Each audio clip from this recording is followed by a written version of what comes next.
A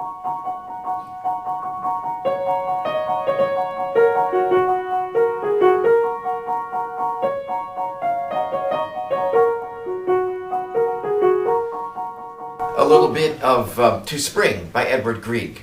This is a piece that has been played over and over again by almost every pianist, and it was really a student piece, a piece that was played and has been played over the years by just about every piano student. And what's interesting about this piece is this is one of the pieces that Grieg himself recorded in 1903.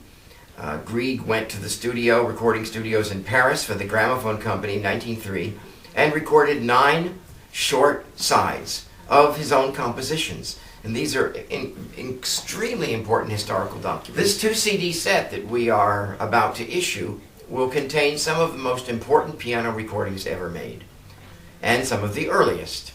As we all know, classical music recording didn't really get underway until about 1900. And even then, there are very few classical recordings that were made before 1901 or 2. And this CD set is going to contain, as I said, some of the very earliest important piano recordings. It's going to contain the 1903 sides by Edvard Grieg, which I mentioned before. It will also contain sides made by Camille Saint-Saens in 1904, playing his own music, and some additional recordings by Saint-Saens made a number of years later. Saint-Saens recorded at the age of 84, he made a batch of sides in 1919, which are also going to be included on this 2-disc set. Also included here are fascinating recordings of the soprano Mary Garden, accompanied by the composer Claude Debussy.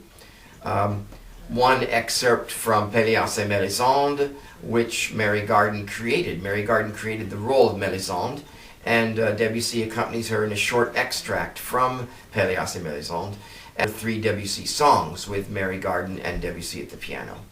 Also heard on this CD set are the complete recordings made by the great pianist Raoul Pugno.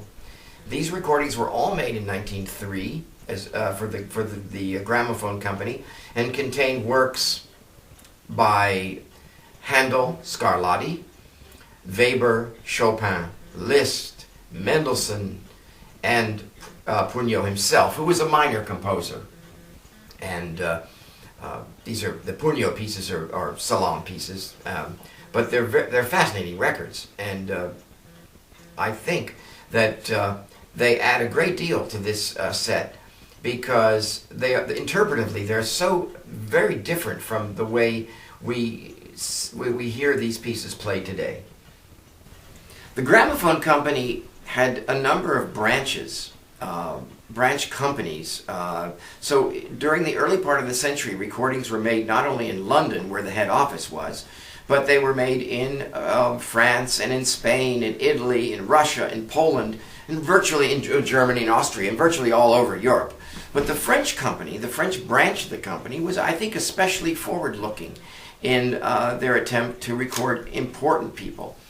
In 1901, for example, Fred Gaisberg visited France and brought equipment with him and recorded among other French singers, the great baritone Maurice Renaud. And of course, we're very lucky to have those recordings.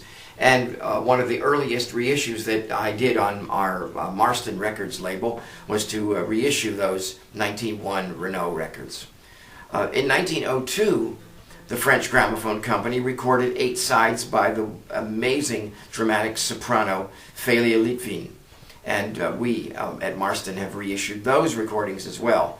And those records are especially important because not only is she one of the great singers of all time, but she was accompanied on these recordings by Alfred Cortot, who was at the time a sort of up-and-coming pianist and conductor, and a friend of Litvin's. And Litvin's brought him into the recording studio to accompany her, and they happened to be Cortot's first recordings.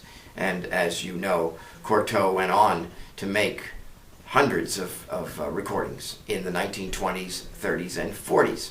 It was especially difficult in those days to get premier artists to make records. most singers and instrumentalists really didn't want to record.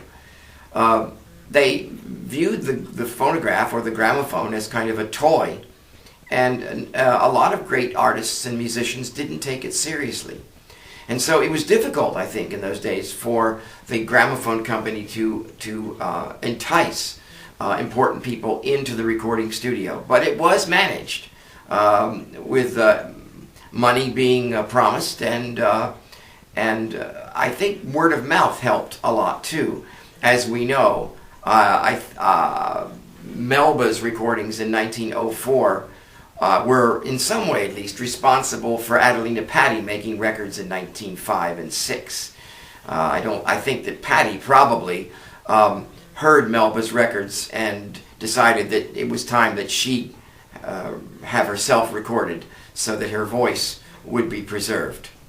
And in 1903, Edvard Grieg happened to be in Paris on tour, and we don't know the details of how he was lured into the recording studio, but he did come for a session in 1903 and record 9 of sides, and they're very short sides. They're only 2 minutes or 2 to 3 minutes long of short pieces of his own. He did record 2 movements from his E minor sonata, and they are abridged, of course, because they needed to fit onto a short record. But we do get a good idea of how he played his own music. At this time, I should also mention that the gramophone was not the only device that was being used to record the piano. The competition for recording piano was known as the piano roll, and there were various companies, several different companies, who claimed to be able to make piano rolls that could be played on an instrument that you would have in your own living room, similar to this instrument here, that would have a mechanism that would play the roll. And these companies claimed that these rolls could produce the actual expression of the pianist. The problem with this is that piano rolls are absolutely inaccurate. They do not represent the actual playing of the pianist himself, because the dynamics could be changed, the tempi could be changed, and there are many hands that worked on these piano rolls in between the pianist playing them and the finished product. So many people have felt over the years that the piano roll had a great advantage over the gramophone. But we now know that the gramophone represents a much more faithful reproduction of what the pianist really wanted. Speaking of the limitations of the gramophone, I really should mention here a very serious one that has been a great obstacle in reproducing and remastering these early French recordings of pianists made in Paris at the turn of the century. The equipment was defective in some way or other. There was something wrong with the drive mechanism that actually turned the turntable that cut the records. And so most of the French recordings made between about 1902 and 1904 suffer from a tremendous flaw, which is a pitch flutter, or what we call wow.